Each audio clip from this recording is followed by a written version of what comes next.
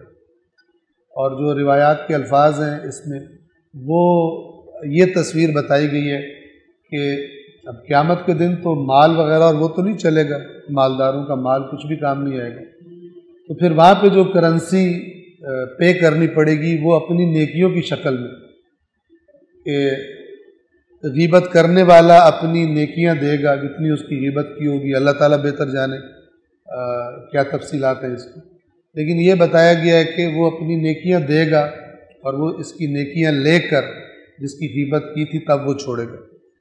اور بعض روایات میں اس طرح سے آیا ہے کہ ایک شخص آئے گا قیامت کے دن نیکیوں کے پہاڑوں پر سوار ہوگا، بہت زیادہ نیکیاں ہوں گی، اور لیکن لوگوں کے حقوق بہت زیادہ اس کی گردن پر ہوں گے، تو لوگ باری باری آئیں گے اور یہ شخص اپنی نیکیاں دے دے کر اپنی جان چھڑوائے گا، یہاں تک کہ اس کی نیکیاں ساری کی ساری ختم ہو جائیں گی، اور وہ لوگ ختم نہیں ہوں گے جن کے حقوق اس نے دینے تھے۔ تو پھر کیا کیا جائے گا؟ پھر ان کے گناہ اس کے کھاتے میں ڈالے جائیں گے، یعنی گویا کہ اب نیکیاں دینے کے لیے نہیں رہی تو اب گناہ ان کے اس کے کھاتے میں آئیں گے، یہاں تک کہ آخر میں انجام یہ ہوگا کہ وہ جو نیکیوں کے پہاڑوں پر آیا تھا گناہوں کے پہاڑوں پر سوار ہوگا آخر میں، اس وجہ سے کہ لوگوں کے حقوق، لوگوں کی عزتوں سے کھیلا، ان کی توہین کی، ان کی غیبتیں کی، تہمتیں لگائی، اور مالی مسائل اس قسم کے تھے، تو یہ سارا کا سارا کیا جائے گا۔ لہذا جب کسی کا حق میری گردن پر ہو تو یہ نہیں ہے کہ میں لوگوں کا کھا کے اور اللہ یا اللہ مجھے معاف کر دے، بس میں نے کھا لیا، اس طرح نہیں ہوتا۔ بعض لوگ اس طرح کے کام کر لیتے ہیں، یا جو میں بار بار تکرار کیا کرتا ہوں، چونکہ یہ بیماری بہت عام ہے کہ لوگوں کا مال کھایا پھر حج عمرہ یا زیارت کر کے بخشوا لیا۔ یہ دین بے ایمانوں کو این آر او دینے کے لیے نہیں آیا، یہ دین انسانوں کی اصلاح کے لیے آیا ہے۔ یہ نہیں کہا کہ رسول کے نام پہ کوئی رسم ادا کر لو اور ائمہ کے نام پہ کوئی سفر کر لو اور اس کے بعد تمہاری ساری بے ایمانیاں اور لوگوں کے کھائے ہوئے حقوق تمہیں معاف کر دیے جائیں گے۔ یہ بے ایمانوں کو اور اللہ کی سزا ہے کہ بجائے ٹھیک ہونے کے اور اپنی بدماشیوں میں پکے ہوتے جاؤ۔ یہ قرآن نے بتایا ہوا کہ جو بدماشی میں ایک حد سے بڑھ جاتا ہے پھر اللہ تعالیٰ اس کی لگام اور ڈھیلی چھوڑ دیتا ہے، اور وہ سمجھتا ہے کہ میں بڑا زبردست ہوں، میرے جیسا تو انٹیلیجنٹ اور سمارٹ اور کلیور بندہ ہی کوئی نہیں ہے، سارا سال میں موجیں کرتا ہوں، کھاتا ہوں، اور سال کے اینڈ پہ ایک زیارت کی مار ہے، سارے گناہ معاف کروا لیتا ہوں۔ تو ایسے بے ایمانوں کو ایسے دھوکے میں زندہ رہنا یہ اللہ کی طرف سے سزا ہے، اور آخرت کی سزا اس سے بدترین ہے، کوئی کمپیریزن ہی نہیں ہے اس کا۔ تو بہرحال جب اللہ سے معافی مانگنی ہے تو پہلے اس بندے سے بھی معافی مانگی جائے کہ جس کا حق گردن پر ہے۔ اور ایک اور فیشن جو چلا ہوا ہے، جناب شب برات آ رہی ہے، اگر میسج چل رہے ہیں، اگر میں نے میری کسی بات سے آپ کو دکھ لگا ہو، اگر تمہیں پتہ ہے کہ کسی بات سے اس کو دکھ دیا یا لوگوں میں بیٹھ کر غیبت کی ہے تو پھر جرأت ہے تو بتاؤ میں نے تمہاری غیبت کی ہے، مجھے معاف کرو۔ اور صرف یہ نہیں کہ اس سے غیبت کر کے معافی مانگی، جن میں بیٹھ کے مزے لے لے کے اس کی غیبت کی تھی وہاں پہ جا کے پھر اتنے مرد ہو تو جرأت سے جا کے ان کو کہو کہ میں نے اللہ کے منع کردہ کام جرم تمہارے سامنے کیا تھا، میں نے اپنے مسلمان بھائی کی، اپنے مومن بھائی کی غیبت کی تھی، میں نے اس سے بھی معافی مانگی ہے، اور تم سے بھی کہہ رہا ہوں کہ میں نے جو کی تھی میں نے غلط کیا تھا۔ اتنی جرأت ہوتی نہیں ہے، واٹس ایپ پہ میسج فارورڈ کر رہے ہیں، بلکہ پوسٹ لگا رہے ہیں سارے فرینڈز کو کہ میری سے کوئی غلطی، اس طرح معافی نہیں ملتی۔ یہ ڈرامے بازیاں جو بن گئی ہیں یہ ساری بے ایمانوں کے لیے شیطان نے بنا دی کہ بجائے صحیح معافی مانگنے کے یہ ڈرامے بازیاں کرتے رہو۔ اگر میں نے آپ کا کبھی دل دکھایا، تو جب یاد نہیں ہے دل دکھایا تو پھر صحیح طرح اس کا جا کر کمپنسیٹ کر۔ اگر لوگوں میں بیٹھ کے غیبت کی ہے، جن محفلوں میں دوستوں میں بیٹھ کے غیبت کی ہے، وہاں جا کے کہہ میں نے غلط کیا تھا، میں نے اللہ کی نافرمانی کی ہے، اللہ سے معافی مانگتا ہوں۔ اور جس کی غیبت کی وہاں اتنی جرأت ہے تو پھر معافی بھی ملے گی آپ کو۔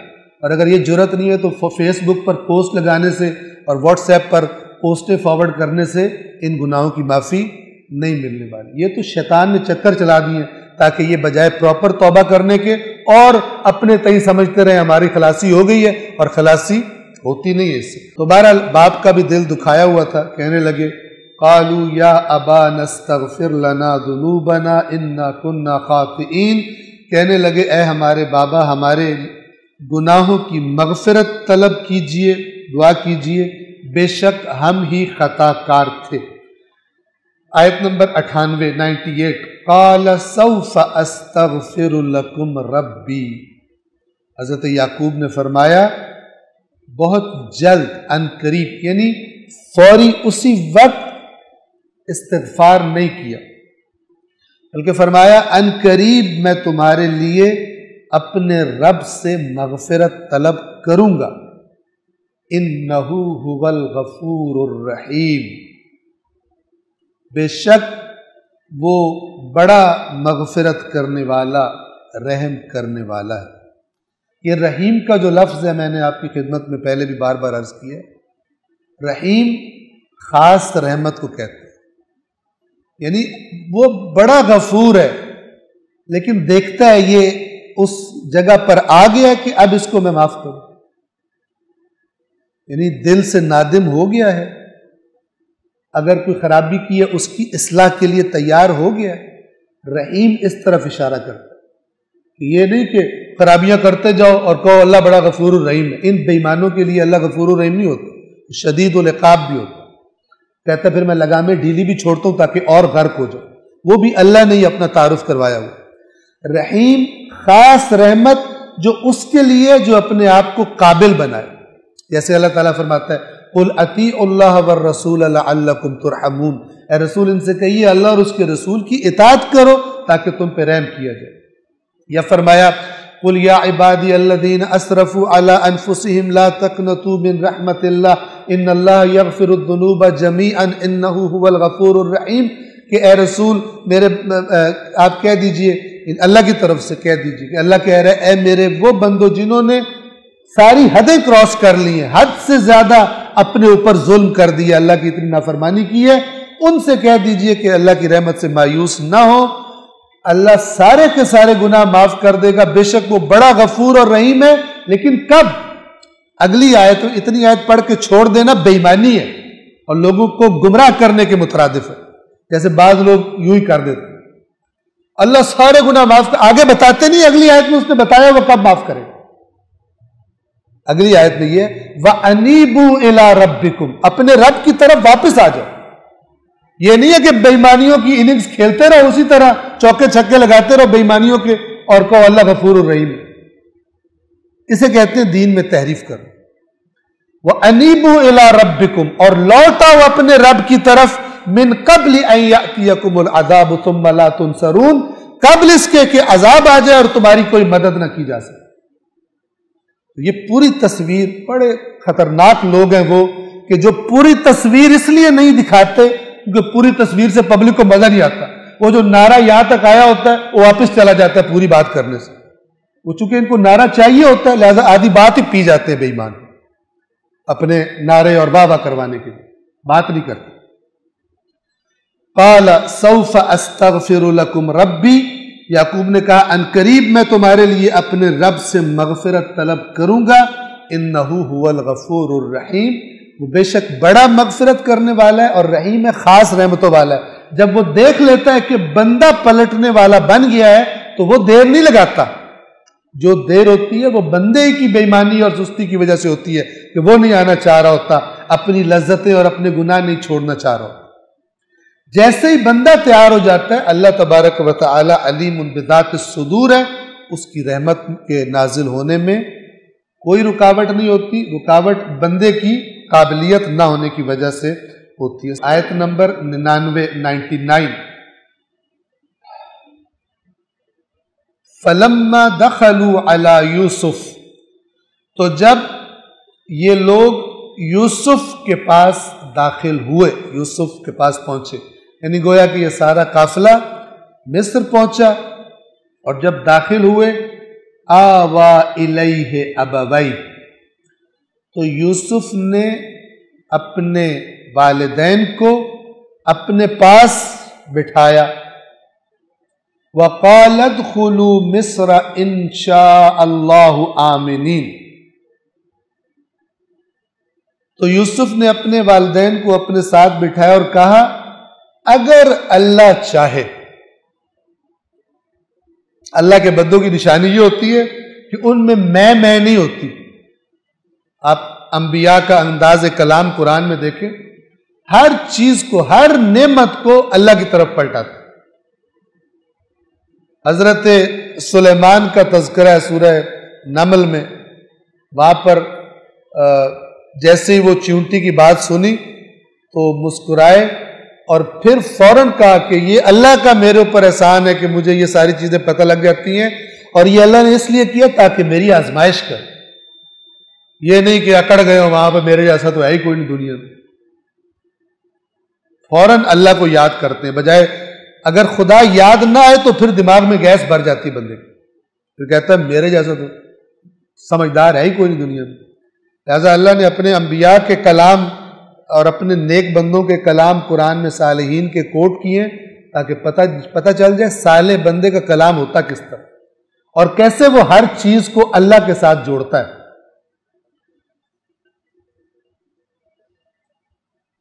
اور کہا، والدین کو اپنے پاس بٹھا اور کہا اگر اللہ چاہے تو امن کے ساتھ مصر میں داخل ہو جائیے۔ یہ جملہ بتا رہا ہے کہ گویا حضرت یوسف استقبال کے لیے باہر آ گئے تھے، ٹھیک ہے، ابھی حضرت یعقوب اور ان کا قافلہ مصر میں داخل نہیں ہوا، کیونکہ یہ جملہ بتا رہا ہے کہ اگر اللہ چاہے تو امن کے ساتھ آپ مصر میں داخل ہو جائیے، ادخلوا، داخل ہو جائیے مصر میں انشاءاللہ، اگر اللہ چاہے، آمینین، امن کے ساتھ۔ حالانکہ ساری سیکیورٹی انتظام اپنے ہاتھ میں ہے، پھر بھی کیا کہہ رہے ہیں؟ اگر اللہ چاہے تو امن کے ساتھ آپ داخل ہو جائیں۔ آیت نمبر 100 وَرَفَعَ أَبَوَيْهِ عَلَى الْعَرْشِ، اور یوسف نے اپنے والدین کو اپنے تخت پر بٹھا لیا، وَخَرُّوا لَهُ سُجَّدًا، اور وہ سب ان کے آگے سجدے میں گر پڑے۔ اب یہاں پر بعض لوگوں کو یعنی انہوں نے زور لگایا، کوشش کی ہے کہ ان آیات سے غیر اللہ کے لیے سجدہ کرنے کا راستہ نکالیں تاکہ جو کام کرتے ہیں اس کی جسٹیفیکیشن ڈھونڈ سکیں۔ شریعت اسلام میں سجدہ یعنی پیشانی زمین پہ رکھنا، ہتھیلیاں زمین پہ رکھنا جو طریقہ ہوتا ہے، اس جانے کا خاص پوزیشن ہوتی ہے، یہ اللہ تبارک و تعالی وحدہ لا شریک ذات کے سوا کسی کے لیے جائز نہیں، نہ رسول اللہ کے لیے۔ وہ مشہور حدیث بھی آپ سنتے ہیں، اگر اللہ کے سوا کسی کو سجدہ جائز ہوتا تو میں بیوی سے کہتا شوہر کو کرو، اگر جائز ہوتا تو جائز نہیں، ٹھیک ہے نا۔ اس کے باوجود بعض لوگ اپنے اپنے مقدسات، بعض چیزوں کو سجدہ کر رہے ہوتے ہیں۔ خوب ایسا کرنے والے اور جنہوں نے ان کو ایسا کرنا سکھایا ہے، عنقریب اللہ کی بارگاہ میں خود جواب دیں گے۔ محمد و آل محمد علیہ الصلاۃ والسلام اس قسم کی شرکیہ رسومات اور حرکتوں سے پاک ہیں، نہ وہ خود کرتے ہیں اور نہ کسی دوسرے کو انہوں نے اس کی تعلیم دی۔ توجہ فرمائیے، پھر اس کا کیا مطلب؟ اور اسی طرح آدم کے سامنے جو فرشتوں کا سجدہ تھا، سب سے پہلی جو بات ہے اس میں، جو تفاسیر مختلف میں باتیں کی گئی ہیں، اس کا میں خلاصہ آپ کی خدمت میں عرض کروں۔ سب سے پہلی بات تو یہ ہے کہ بہت سارے الفاظ ایسے ہیں کہ جن کا ایک لغت کے اعتبار سے معنی ہوتا ہے اور ایک خاص معنی میں شریعت آ کر انہیں استعمال کر دیتی ہے، ٹھیک ہے۔ مثال کے طور پر تقوی، یہ اسلام سے پہلے بھی عرب استعمال کرتے تھے۔ اس کا معنی کیا ہے؟ بچنا، احتیاط کرنا، خود کو بچا کے رکھنا۔ شریعت نے اس لفظ کو اللہ کی نافرمانیوں سے بچنے کے لیے استعمال کر دیا، جبکہ یہ پہلے بھی تھا۔ اسی طرح یہ جو لفظ ہے سجدہ، اس کا ایک لغوی معنی ہے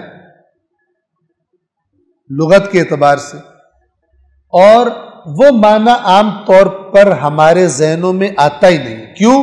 اس لیے کہ ہم نے شروع سے سجدہ کس چیز کے بارے میں سنا ہے؟ پیشانی زمین پہ رکھنا، دونوں ہاتھ، جو ہم نماز میں سجدہ کرتے ہیں، ہم نے شروع سے سجدہ اس کے لیے سنا ہے، لہذا جیسے ہی لفظ سجدہ آتا ہے ہمارے ذہن میں یہی پوزیشن آتی ہے۔ جبکہ قرآن کریم میں ضروری نہیں ہے کہ یہ لفظ اس معنی میں آیا، ٹھیک ہے۔ مثلا اللہ تعالیٰ فرماتا ہے کہ ہر چیز اللہ کو سجدہ کرتی ہے، جبکہ ہم درخت کھڑا ہوا ہے، اس کے سجدے سے کیا مراد ہے؟ سجدہ یعنی اللہ کے آگے تسلیم ہے۔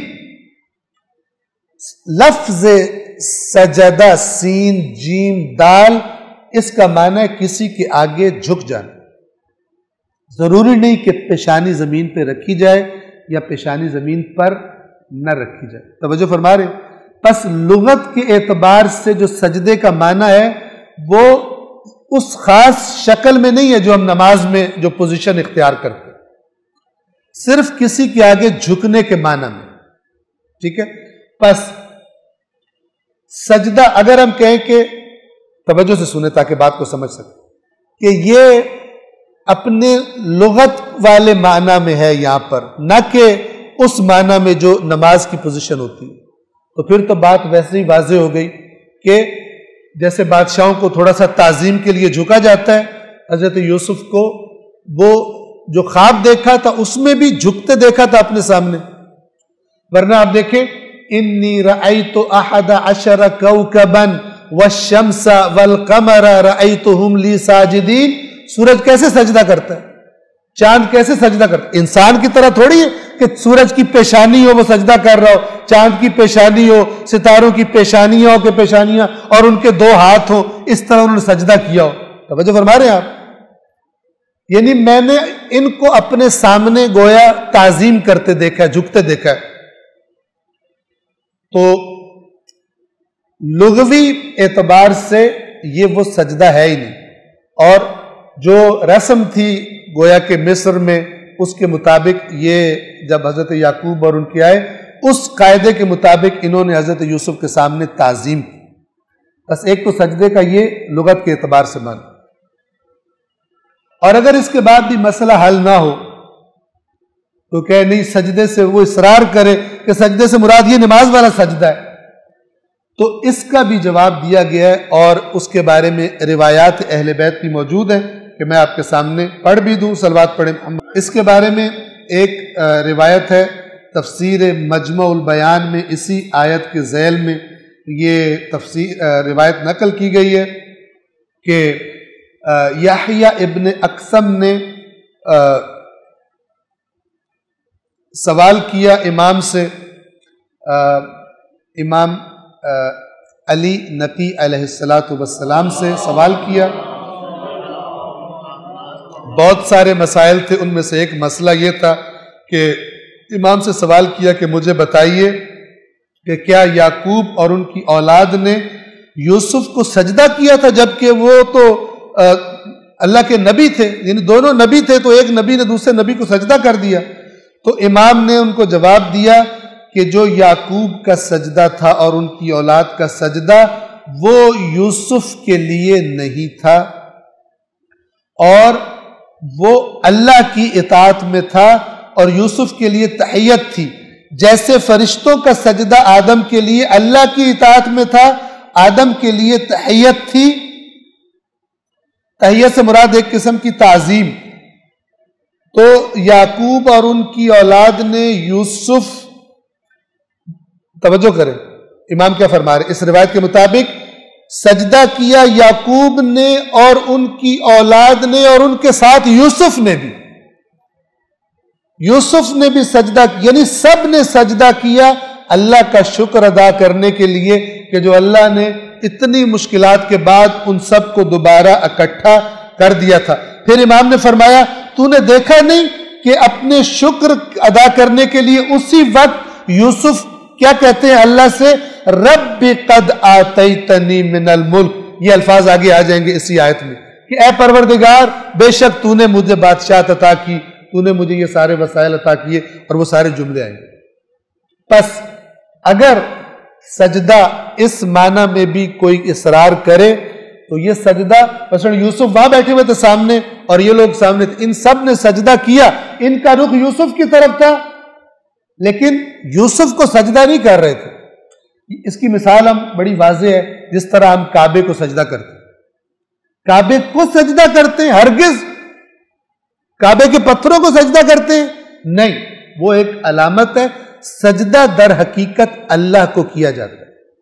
پس اگر کوئی جاتا ہے کسی جگہ پر اور اللہ کو سجدہ کرتا ہے، ٹھیک ہے، اور مثلا قبلہ رخ نہیں ہوتا، اللہ کو سجدہ کرتا ہے جس بھی حالت میں ہے، کوئی مسئلہ نہیں، لیکن اگر اس کی نیت اللہ کے سوا کسی اور کو سجدہ کرنے کی ہوتی ہے تو پھر وہ اپنے فعل کا خود ذمہ دار ہے، نہ قرآن نے نہ محمد اور آل محمد علیہ السلام نے اللہ کے سوا کسی کے سامنے یہ عبادت والا سجدہ کرنے کی اجازت نہیں دی۔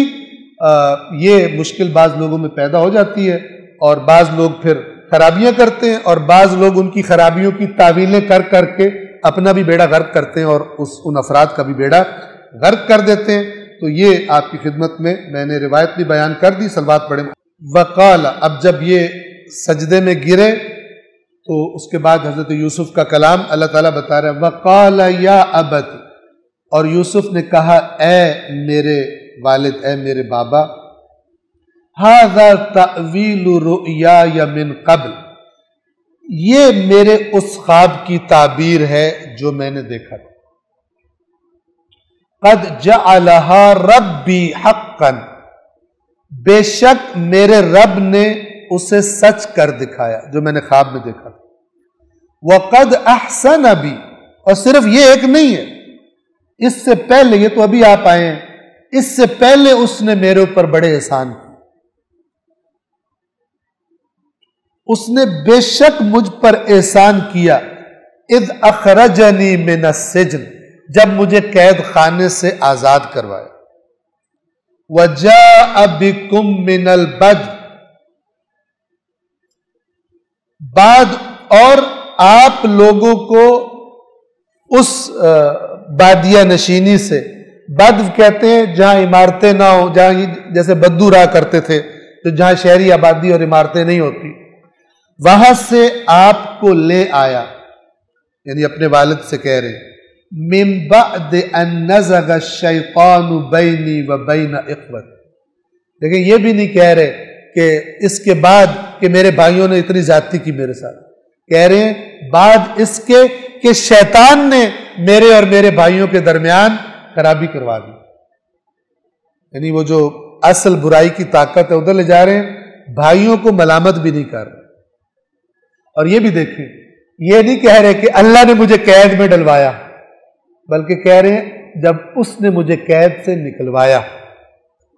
یہ قرآن نے ایک فارمولہ بتایا ہوا ہے کہ جو تم پر برائی آتی ہے، توجہ کریں، اس کی دو وجہ ہوتی ہے، یا تمہاری آزمائش ہوتی ہے یا تمہاری اپنی خرابیوں کا نتیجہ ہوتا ہے، ٹھیک ہے؟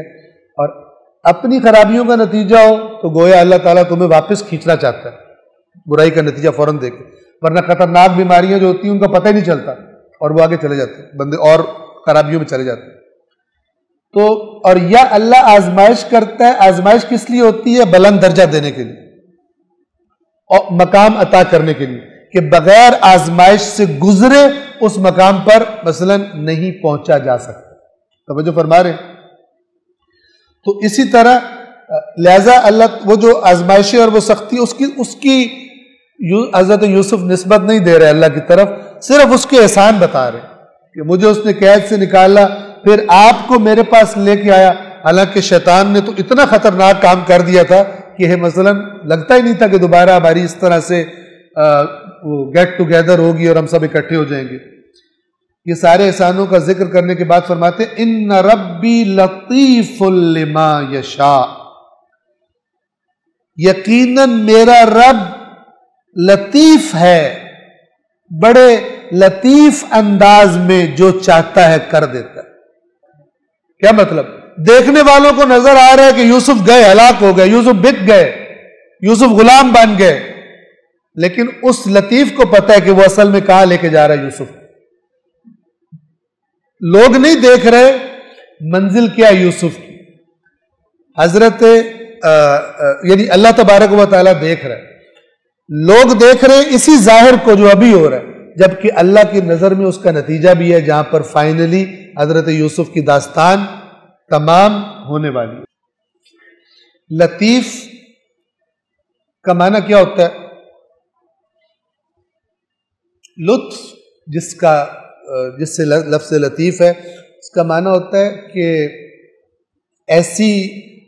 ایسی چیز، ایسا کام کہ جو عام حواس سے خمسہ سے فیل نہ کیا جا سکے، یعنی آنکھ اس کو دیکھ نہ سکے، کان اس کو سن نہ سکے،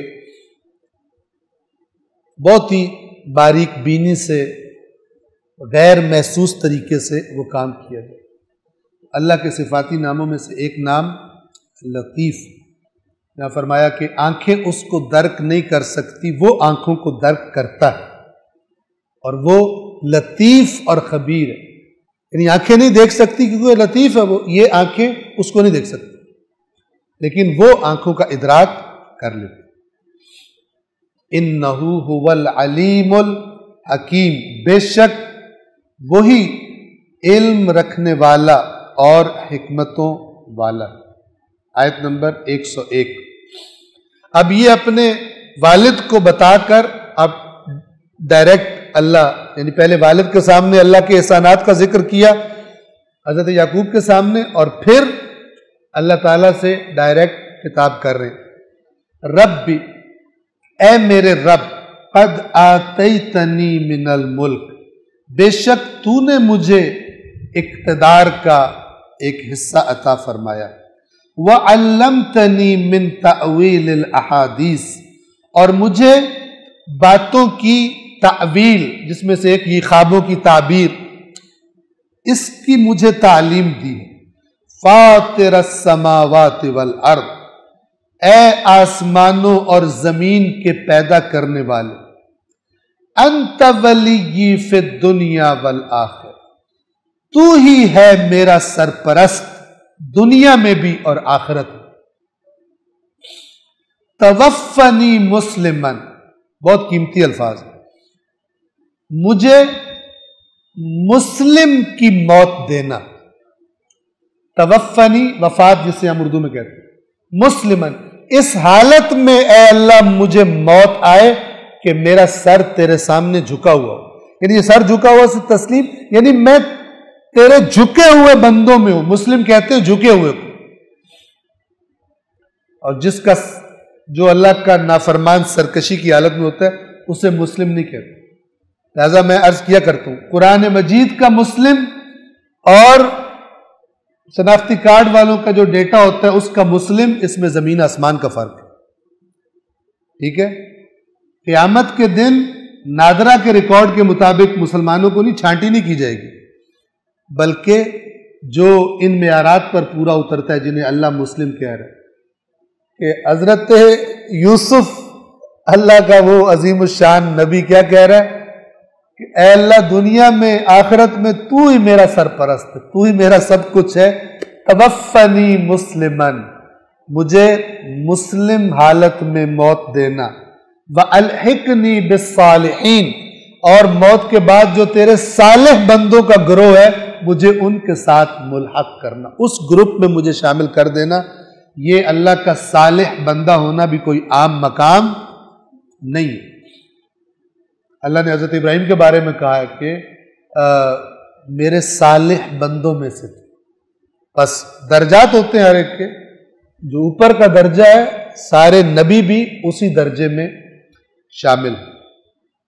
مجھے مسلمان اٹھانا، انہوں نے ترجمہ اس طرح سے کیا، مجھے مسلمان اٹھا لے اور نیک بندوں میں شامل فرما۔ اب یہاں تک آ کر حضرت یوسف کی جو داستان ہے اللہ تبارک و تعالیٰ اسے یہاں پہ تمام کر، اور اب خطاب ہو رہا ہے رسول اللہ سے۔ آیت نمبر 102، یہ جو پوری اس کا شان نزول صورت کا بیان کیا گیا، آغاز میں بھی غالباً میں نے عرض کیا تھا کہ مشرکوں کو یہودیوں نے پٹی پڑھائی کہ جا کے ٹیسٹ لو اس کا،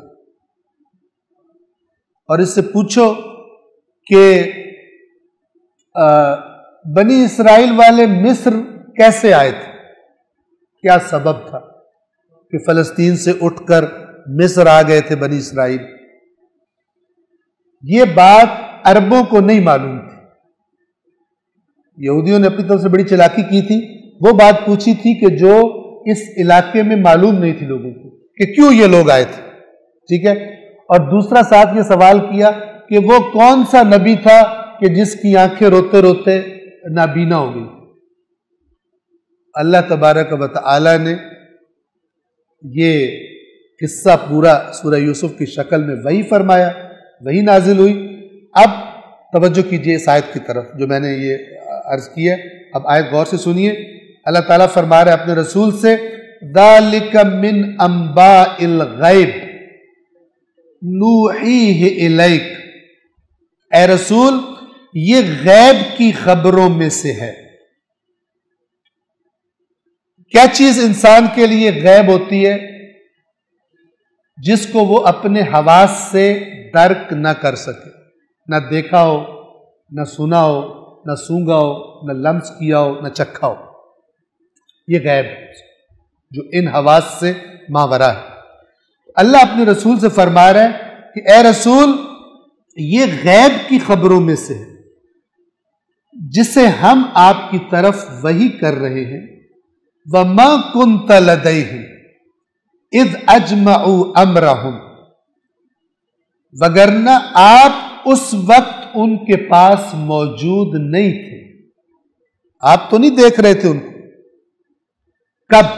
جب وہ اپنا عزم پختہ کر کے وَهُمْ يَمْكُرُونَ اپنے مکر کر رہے تھے. یعنی جب یوسف کے بھائی وہ مکر کر رہے تھے اور وہ سازشیں کر رہے تھے جس کی ڈیٹیل ہم نے آپ کو بتائی ہے. اے رسول یہ غیب کی خبریں، آپ تو وہاں پہ نہیں تھے.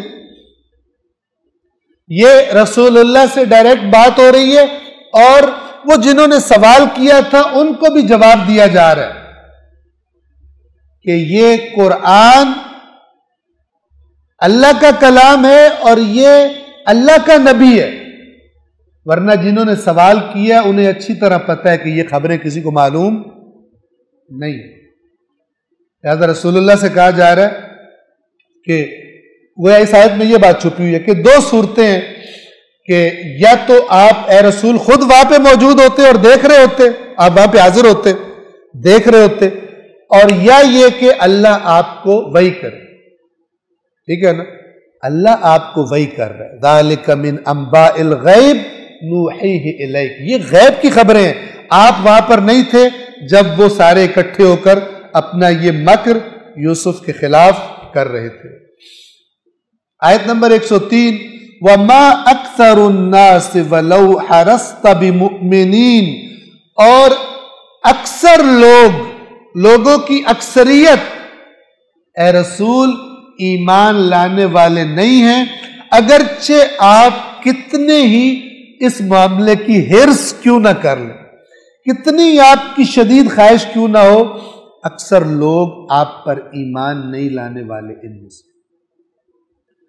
یعنی اب جنہوں نے، ہونا تو یہ چاہیے جنہوں نے سوال کیا تھا، مشرکین کو پٹی پڑھا کے بھیجی تھی، ان کو جب سارا جواب مل گیا کہ کیوں اولاد یعقوب اور ان کی اولاد آ گئی تھی مصر میں، کیا قصہ تھا، جب پتہ چل گیا اب ہونا کیا چاہیے کہ سارے کے سارے آ کے کلمہ پڑھو. لیکن اللہ تعالیٰ فرما رہا ہے کہ اے رسول آپ جتنے بھی تڑپ لیں ان میں سے اکثر ایمان لانے والے نہیں، کیونکہ ان کے سوال حق جاننے کے لیے نہیں ہے، یہ آپ کو ٹیسٹ کرنا چاہتے ہیں، اصل میں آپ کو جھوٹا ثابت کرنا چاہتے ہیں، نہ کہ اپنی ہدایت کی نیت سے سوال کرتے ہیں. اور اللہ کی ہدایت کا قانون ملنے کا یہ ہے کہ جو ہدایت کا طلبگار ہو اللہ اس کو دیتا ہے. جو ہدایت کا طلبگار نہ ہو بس ٹیسٹنگ کرنے کے لیے سوال کرتا ہو، پھر اس کو ٹیسٹنگ ہی بچتی ہے، ہدایت اس کے حصے میں نہیں آتی. آیت نمبر 104 ایک اور نقطے کی طرف اشارہ کیا جا رہا ہے کہ ان کا مرض دیکھیں کہ یا تو آپ ان سے کوئی اجرت مانگا کرتے، کوئی معاوضہ مانگا کرتے کہ ان کو لگتا کہ یار یہ بڑا مہنگا دین ہے، اس کو خریدنے کے لیے تو بڑے پیسے دینے پڑیں گے قبلہ صاحب کو، تو آپ تو کچھ مانگتے بھی نہیں ان سے، پھر انہیں کیا تکلیف ہے. وَمَا تَسْأَلُهُمْ عَلَيْهِ مِنْ أَجْرٍ، اور آپ تو ان سے اس پر یعنی اس دین بتانے پر کسی قسم کے اجر کا سوال بھی نہیں کرتے. ان ہوا الا ذکر للعالمین، نہیں ہے یہ کچھ سوائے، یعنی کیا ہے یہ ذکر للعالمین، عالمین کے لیے یاد دہانی نصیحت کے سوا یہ قرآن اور کچھ نہیں، اور ہے بھی فری آف کاسٹ. لیکن لوگ بھی گمراہی پیسے بھر کے خریدتے ہیں، بڑے مہنگے مہنگے، ٹھیک ہے، اور ہدایت مفت بھی خریدنے کو تیار نہیں. لہذا آپ دیکھ لیں قرآن مجید کو سمجھنے کی رغبت رکھنے والے عمل اگر دیکھا جائے، امت اسلام کا عمل کیا گواہی دے رہا ہے. شیعوں کا عمل، عام لوگوں کا، اکثریت کا، اہل سنت کا عمل قرآن کو سمجھنے، قرآن کے ذریعے دین سمجھنے کی رغبت کتنوں میں پائی جاتی ہے؟ بہت کم لوگوں میں. ٹھیک ہے، تبھی تو قرآن نے کہا قیامت کے دن رسول شکایت کرے گا انہوں نے قرآن چھوڑ دیا، تو سارے اپنے اپنے سیٹ بیلٹ جو ہیں کس کے باندھ لیں اس شکایت کے لیے، اگر قرآن نہیں پڑھنا اس شکایت کا سامنا کرنے کے لیے۔ اور آپ اس بات پر ان سے کوئی اجرت بھی نہیں مانگتے، یہ تو عالمین کے لیے بس ایک نصیحت ہے، جس کا جی چاہے اسے قبول کرے، جس کا جی چاہے اپنی من گھڑت باتوں میں الجھا رہے۔ آیت نمبر 105۔ اور یہ قرآن تو ایک نصیحت ہے، اس کو بھی کوئی غور کرے تو ہدایت مل جائے گی۔ اس قرآن کے علاوہ ساری کائنات میں بکھری ہوئی نشانیاں اللہ کی۔ وَكَأَيٍّ مِّنْ آیَةٍ فِي السَّمَاوَاتِ وَالْأَرْضِ، اور آسمانوں اور زمین میں کتنی ہی نشانیاں ہیں، یمرون علیہا، جن پر سے یہ گزر جاتے ہیں۔ ہر قدم، وہ اقبال کا بڑا خوبصورت شعر ہے کہ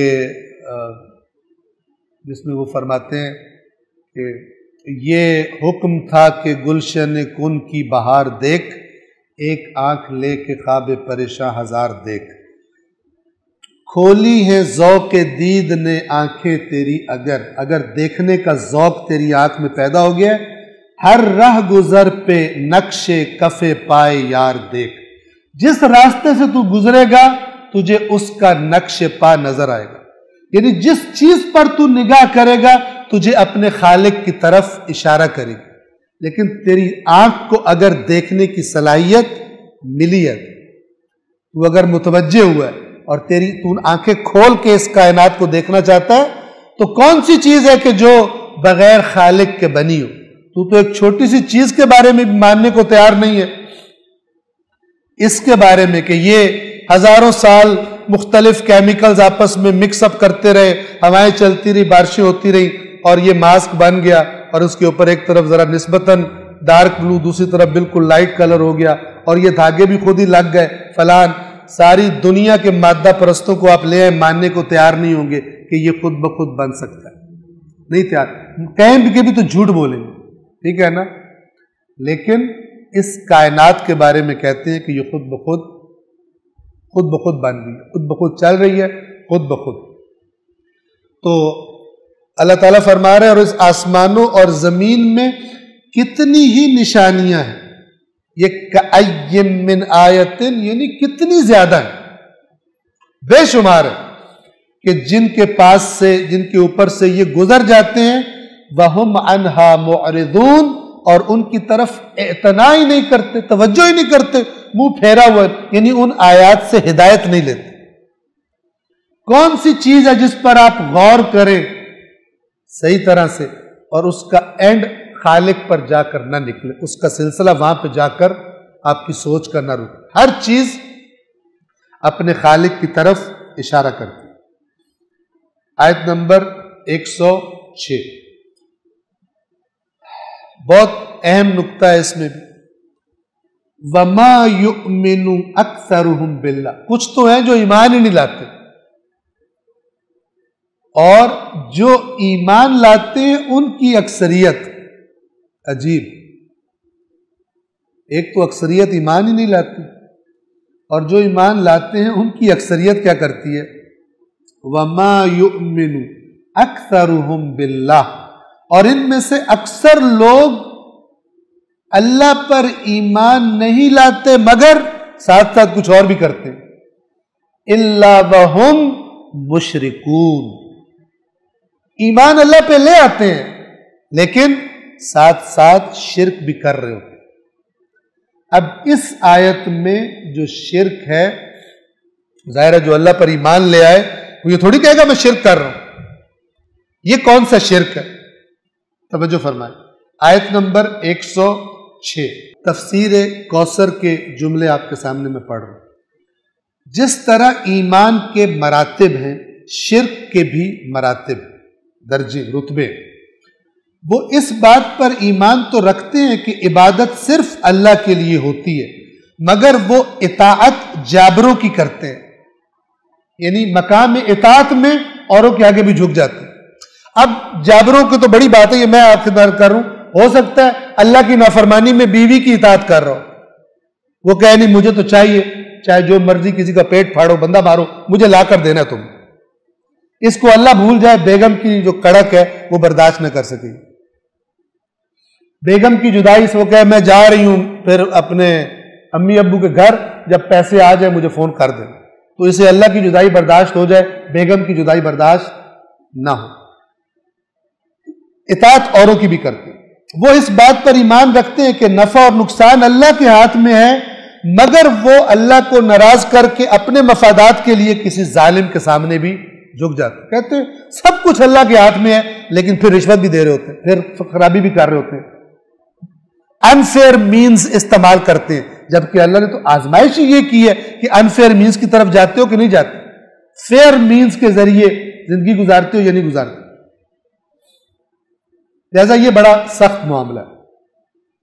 وہ مانتے ہیں اقتدار اعلیٰ کا مالک اللہ ہے، مگر وہ عملاً غیر اللہ کے اقتدار کو تسلیم کرتے ہیں۔ وہ مانتے ہیں قانون سازی کا اختیار صرف اللہ کو حاصل ہے، لیکن وہ غیر اللہ کے وضع کردہ بنائے ہوئے قوانین کو اختیار کرتے ہیں اور اللہ کے وضع کردہ بنائے ہوئے قانون کو ترک کر دیتے ہیں۔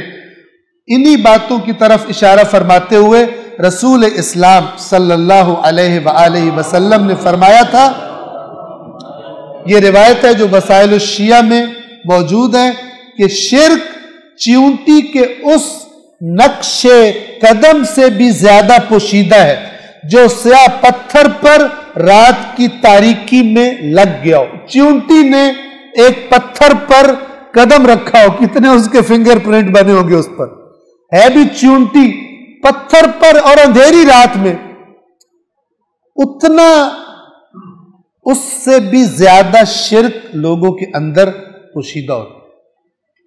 اور بہت سارے معاملات میں کہتے ہیں اللہ ایک ہی ہے، اللہ ایک ہی ہے، لیکن بہت سارے معاملات میں غیر اللہ کو اللہ کا شریک بنا رہے ہوتے ہیں۔ بعض اوقات اللہ کے نبیوں کو اللہ کا شریک بنا لیتے ہیں، جیسے حضرت عیسیٰ کے ساتھ کیا، ٹھیک ہے۔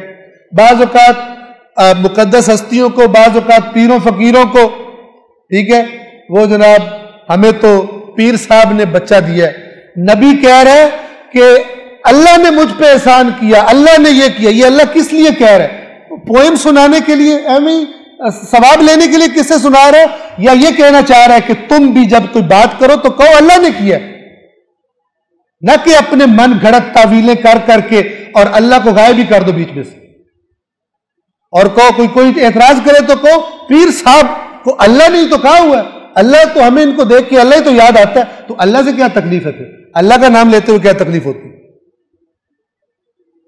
اللہ کو کیوں کم رنگ کر دیا؟ ایک مومن موحد کی زندگی میں سب سے غالب ذکر اللہ کا ہونا چاہیے، سب سے غالب رنگ اس کی زندگی میں، اور اس کے اپنے اندر بھی سب سے غالب احساس یہ ہو کہ جو حضرت یوسف نے کہا کہ دنیا و آخرت میں تو ہی ہے میرا، ورنہ پھر آہستہ آہستہ تعویلیں کرتے کرتے انسان یہاں تک آ جاتا ہے کہ بے جان چیزوں کو اپنے من گھڑت روایتیں بنا کر بے جان چیزوں کو سمجھتا ہے کہ پتہ نہیں اس کے اندر سے کیا تاثیر اور کرنٹ نکلے گا اور پتہ نہیں یہ کر دے گا اور وہ ہو جائے گا، سارا کچھ یہ اس کی وجہ سے ہو رہا ہے۔ آپ ادھر مندروں میں چلے جائیں ہندوؤں کے، ایسے ایسے معجزات آپ کو سنائیں گے، آپ کو لگے گا ہمارے تو ہے ہی کچھ نہیں، یہ تو زیادہ آگے معجزات ہو رہے ہیں وہاں پر۔ آپ چرچ میں چلے جائیں، وہاں پہ اتنے زیادہ وہ کہیں گے۔ اسی کراچی میں مجھے ایک فون آیا تھا کسی خاتون کا، کسی بڑی پریشانی میں تھی، مجھے کہتی ہے میری ایک سہیلی ہے کرسچن، میں زیارتوں پہ گئی ہوں، میں ادھر گئی ہوں، کہیں سے میرا مسئلہ حل نہیں ہوا، تو میری ایک کرسچن سہیلی ہے، اس نے کہا ہمارا ایک چرچ ہے وہاں پہ ہر مراد پوری ہوتی ہے، تو میں وہاں چلی جاؤں۔ اندازہ لگاؤ ذرا، یہ ہماری توحید کی کیفیت ہے کہ مسئلہ حل کرانا ہے، چاہے چرچ میں جا کے ہو جائے، چاہے فلان ہو جائے، ایسی حرکات لوگ کرتے۔ تو اللہ کے نبی نے فرمایا کہ اس شرک اس چیونٹی کے پاؤں سے، اس کے نقش قدم سے بھی زیادہ پوشیدہ موجود ہوتا ہے جو سیاہ پتھر پر رات کی تاریکی میں ثبت ہو گیا ہو۔ ان میں سے اکثر لوگ اللہ پر ایمان لائے بھی ہیں تو اس حالت میں کہ ساتھ ساتھ شرک بھی کرتے رہتے ہیں، مختلف کر ان کا دل اکیلے اللہ پہ راضی نہیں ہوتا، شریک بعض معاملات میں کرتے رہتے ہیں دوسروں کو۔ 107 افامنوا ان تاتيهم غاشیۃ من عذاب اللہ. اب چونکہ شرک کا ذکر ہوا، اللہ تعالیٰ پھر اس میں غضبناک ہوتا ہے. کیا یہ لوگ اس بات سے بے فکر ہیں، سیکیور ہیں، امن میں ہیں کہ اللہ کی طرف سے کوئی عذاب ان کو ڈھانپ لے آ کر، او تأتیہم الساعۃ بغتۃ، یا اچانک قیامت ہی آ جائے. یا تو عذاب آ جاتے ہیں، ٹھیک ہے، اور یا پھر سب سے بڑی چیز کہ قیامت ہی آ جائے. وہم لا یشعرون، اور ان کو پتہ بھی نہ ہو کہ ان کے ساتھ ہو کیا گیا، اچانک وہ آ جائے، یا عذاب آ جائے یا قیامت آ جائے. یہ اس بات سے بے فکر ہے اور یہ حرکتیں کرتے پھر رہے ہیں. آیت نمبر 108 ایک ایسی نشانی، ایک ایسی صفت اور خصلت جو سب سے بڑھ کر رسول اللہ میں ہے، اور پھر ہر اس شخص میں یہ ہونی چاہیے جو اپنے آپ کو رسول کا پیروکار کہتا ہے. یہ قرآن نے تعارف کروایا، لیکن یہ خصلت ہم میں سے کتنوں میں ہے؟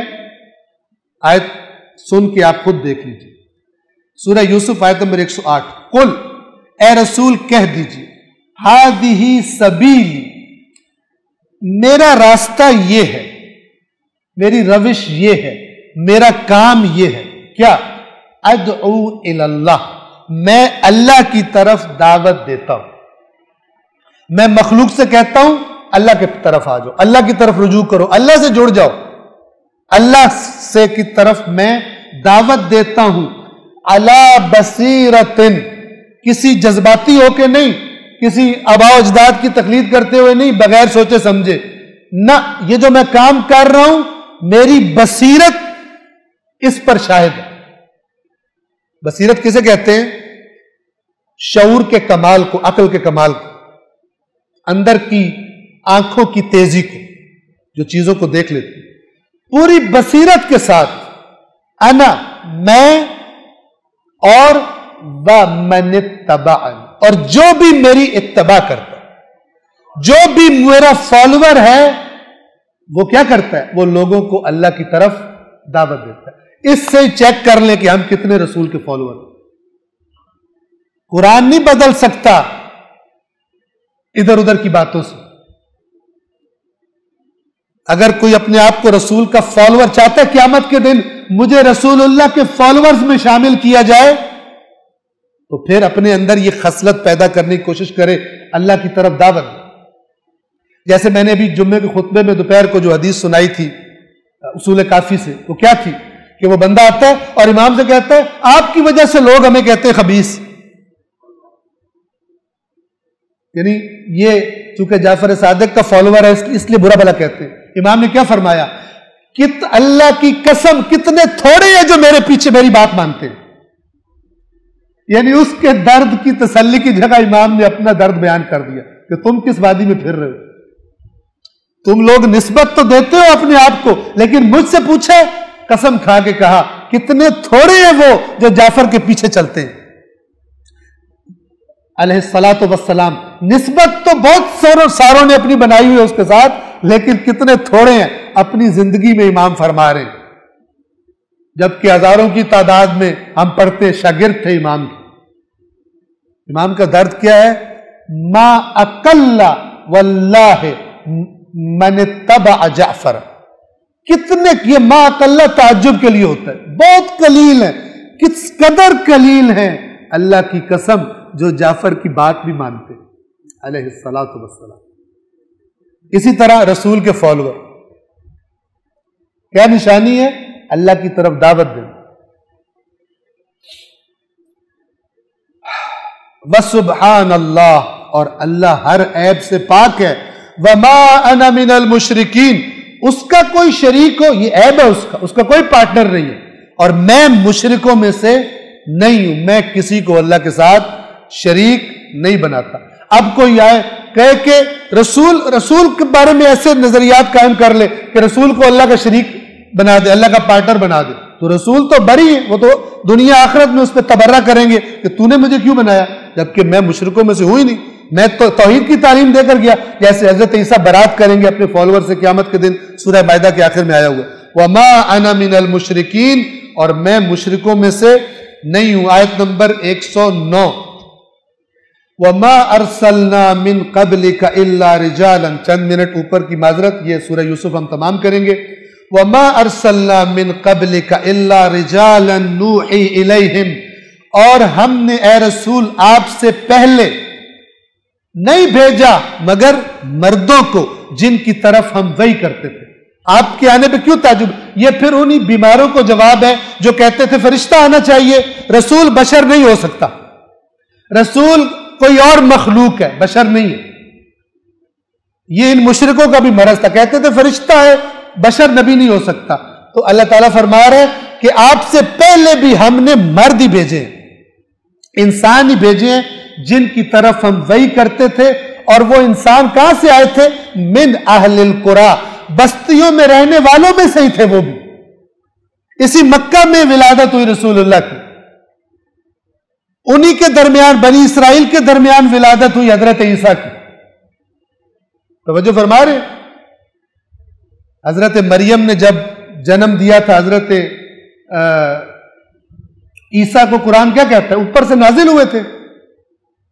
باقاعدہ قرآن نے بیان کیا ہے کہ جب وہ بچے کی ولادت کی جو درد ہوتی ہے، جب وہ شروع ہوئی تو ایک درخت کے نیچے آ گئی اور کہنے لگی کاش میں مر گئی ہوتی اس دن سے پہلے، اور مجھے کسی کو میں یاد ہی نہ ہوتی، چونکہ جانتی تھی ایک پاک دامن عورت جب بچہ لے کے جائے گی لوگوں کے درمیان لوگ کیا کہیں گے۔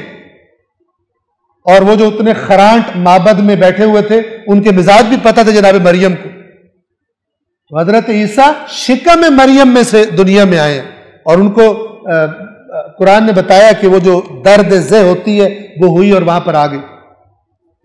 تو قرآن فرما رہے کہ ہم نے آپ سے پہلے بھی مردوں کو ہی بھیجا ہے جو بستیوں والوں میں سے ہی ہوتے تھے کہ ہم ان کی طرف وحی کرتے تھے۔ افلم یسیروا فی الارض، کیا انہوں نے زمین میں چل پھر کے نہیں دیکھا؟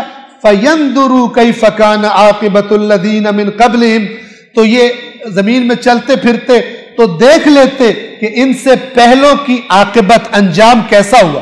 یہ جو ابھی اے رسول آپ کو تنگ کر رہے ہیں، بہانے بنا رہے ہیں، مختلف مطالبے کرتے ہیں، انہوں نے دیکھا نہیں ان سے پہلے جنہوں نے یہ حرکتیں کی ہیں ان کی عاقبت کیا ہوئی تھی؟ وَلَدَارُ الْآخِرَةِ خَيْرٌ لِّلَّذِينَ اتَّقَوْا، اور یقیناً آخرت کا گھر ان کے لیے بہت اچھا ہے جنہوں نے تقوی اختیار کی، جنہوں نے یہ الٹے سیدھے بہانے بازیاں اور انبیاء سے ڈیمانڈز اور چکر بازیاں نہیں کی۔ تقوی کا معنی یہ ہے ان کے لیے، تقوی والوں کے لیے تو یقیناً آخرت کا گھر بہت بہتر ہے۔ افلا تعقلون، تو کیا تم عقل استعمال نہیں کرتے ہو، عقل سے کام نہیں لیتے؟ آیت نمبر 110 حتی اذا استیأس الرسل، یہاں تک کہ جب انبیاء مایوسی کے قریب آ جاتے تھے۔ استیأس یعنی بالکل مایوسی کے قریب آ جانا، کس سے؟ اپنی قوم کے رویوں سے۔ اور یہ انبیاء تبھی پھر عذاب کی دعا کیا کرتے تھے کہ یا اللہ یہ ہمارے بس سے باہر ہو گئی، جب کر کر کے تھک جاتے تھے۔ اس سٹیج کی طرف یہ اشارہ ہے کہ اللہ کہہ رہے پھر یوں ہوتا ہے، یہاں تک کہ جب رسول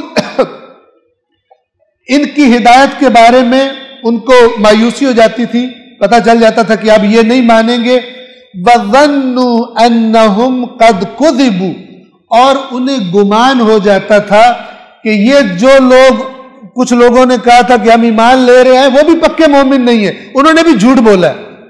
جیسے کہ خود رسول اللہ کے ساتھ کئی لوگوں نے اس طرح کیا، جس طرح کہ کئی لوگوں نے کہا امام حسین کا احترام سارے کرتے لیکن ساتھ جانے والا کوئی نہیں ہے۔ پتہ تو اس کا چلتا ہے جو میدان میں ساتھ نکلے۔ ائمہ کی زندگی تاریخ پڑھیں آپ، تنہائیوں میں زندگیاں گزری ہیں، ویسے ماننے والے بہت ہیں، برکتیں لینے والے بہت ہیں، پانی لے جا کر دم کرا کے، اور پتہ نہیں وہ دم کرتے تھے نہیں کرتے مجھے نہیں پتا، لیکن یہ میں آج کل کی وہ بات میرے ذہن میں آ گئی کہ جناب وضو کا پانی لے جاؤ، برکت لے جاؤ، کپڑا ساتھ مس کر لو، لیکن جب میدان میں جانے کا ٹائم ہوتا ہے سارے غائب ہو جاتے ہیں، تعویلیں کر لیتے۔ انبیاء کے ساتھ بھی یہ ہوا کہ ان کو گمان ہو گیا کہ جنہوں نے ہمیں باتیں کی بھی ہیں انہوں نے بھی جھوٹ بولا ہے، یہ بھی صحیح طرح نہیں میدان میں آ رہے ہمارے ساتھ، جب یہ سٹیج آ جاتی تھی جاءہم نصرنا، تو پھر ہماری مدد ہمارے نبیوں کے پاس آ جائے کرتی، اللہ تعالیٰ ان کی مدد کرتا تھا۔ فنجی من نشاء، تو اس کے بعد جس کے بارے میں ہم نے چاہا اس کو نجات دے دی گئی، ولا يرد بأسنا عن القوم المجرمین، اور مجرم قوم سے تو ہمارا عذاب نہیں ٹلتا، یعنی بالآخر ان پر آ کر رہتا ہے۔ اور سورہ یوسف کی آخری آیت نمبر 111، لَقَدْ كَانَ فِي قَصَصِهِمْ عِبْرَةٌ لِأُولِي الْأَلْبَابِ، یقیناً ان کے قصوں میں عبرت ہے عقل والوں کے لیے، یعنی قرآن کے قصے پڑھ کے گزر جانے کے لیے نہیں ہے، بلکہ ان قصوں کے ہر نقطے میں عبرت ہے۔ اور بالخصوص جو حضرت یوسف احسن القصص کہا اللہ تبارک و تعالیٰ نے، بے شک یعنی ان انبیاء کے قصوں میں عقل رکھنے والوں کے لیے عبرت۔ اور پھر اللہ قرآن کے بارے میں جو لوگ کہہ رہے تھے اپنے پاس سے گھڑ لیا ہے، اللہ کا کلام نہیں ہے، کوئی وحی نہیں آتی، ان کو جواب دے رہا، یہ تو جن میں عقل ہے وہ عبرت لیں گے۔ ما کان حدیثا یفترا، نہیں ہے یہ قرآن کوئی ایسی بات جسے گھڑ لیا جائے۔ اس کب اب اس جیسی صورت لے آؤ جیسے قرآن کہتا ہے، اگر تم کہتے ہو اس نے اپنے پاس سے گھڑا ہے تو پھر لے آؤ۔ یہ قرآن ایسی بات نہیں ہے جسے گھڑ لیا گیا ہو، ولیکن بلکہ یہ تصدیق الذی بین یدیہ، یہ اس کی تصدیق کرنے والا ہے جو اس کے پہلے موجود ہے، یعنی پہلی آسمانی کتابیں، وتفصیل کل شیء، اور ہر چیز کو الگ الگ کر کے۔ یہ تفصیل کا مطلب ڈیٹیلز نہیں ہے بلکہ فاصلہ ڈال دینا ہے، یعنی جدا جدا کر کے حق اور باطل کو، یعنی انسان کی ہدایت کے لیے جن چیزوں کی ضرورت ہے، ضروری ہے ان کو بالکل کلیئر کر کے دکھا دینے والا ہے۔ وہدن، اور ہدایت ہے، رہنمائی ہے، ورحمتن، اور رحمت ہے، کس کے لیے؟ لقوم یؤمنون، اس قوم کے لیے جو ایمان لاتے ہیں، ورنہ یہی ان کے لیے عذاب بن جائے گا کہ تمہیں قرآن دیا تھا اور تم نے اس سے استفادہ نہیں کیا۔